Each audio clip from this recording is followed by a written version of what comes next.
Hello everyone, प्यारे बच्चों, आज की इस वीडियो में हम पोइट्री की थर्ड पोएम जिसका title a thing of beauty है, जिसको जॉन कीट्स ने लिखा है, इस कविता को आज पढ़ेंगे और उसके बाद इसके हिंदी सारांश को समझेंगे।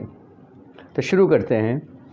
अ thing of beauty is a joy for ever, it's loveliness increases, it will never pass into nothingness, but will keep a bower quiet for us and a sleep full of sweet dreams and health and quiet breathing.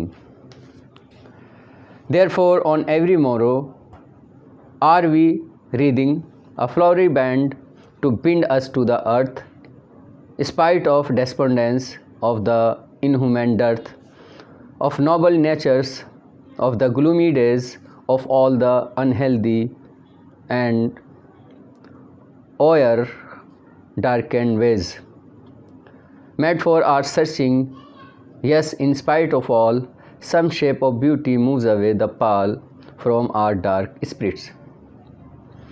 Such the sun, the moon, trees old and young, sprouting a shady boon for simple sheep, and such are daffodils with the green world they live in, and clear rills that for themselves a cooling cover to make, guides the hot season, the mid-forest brake, rich with a sprinkling of air musk rose blooms, and such too is the grandeur of the dooms we have imagined for the mighty dead, all lovely tales that we have heard or read, an endless fountain of immortal drink pouring unto us from the heavens brink. प्यारे बच्चों, अभी मैं आपके सामने अ thing of beauty poem की पंक्तियाँ पढ़ रहा था। अब मैं आपके सामने इस पोएम का सारांश पढ़ूँगा, आप ध्यान से सुनते रहिए। अ थिंग ऑफ ब्यूटी को कीट्स की कविता एंडीमियन अ पोएटिक रोमांस से उद्गृत किया गया है। सौंदर्य की चीज़ स्थायी रूप से सुख का कारण होती है।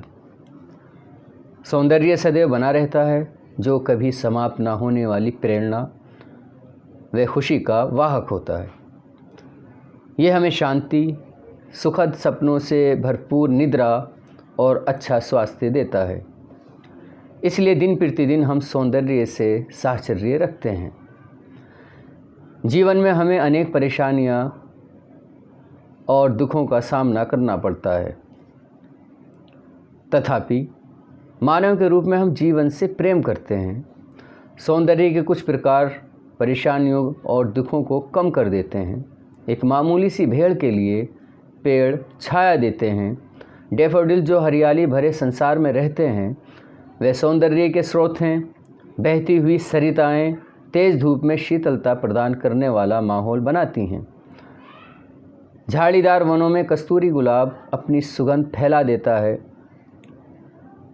पुराने युगों के नायक व नायिकाओं की नीति की कहानियाँ उतनी ही सुखद हैं जितनी कि प्रकृति के सुंदर दृश्य व स्थल।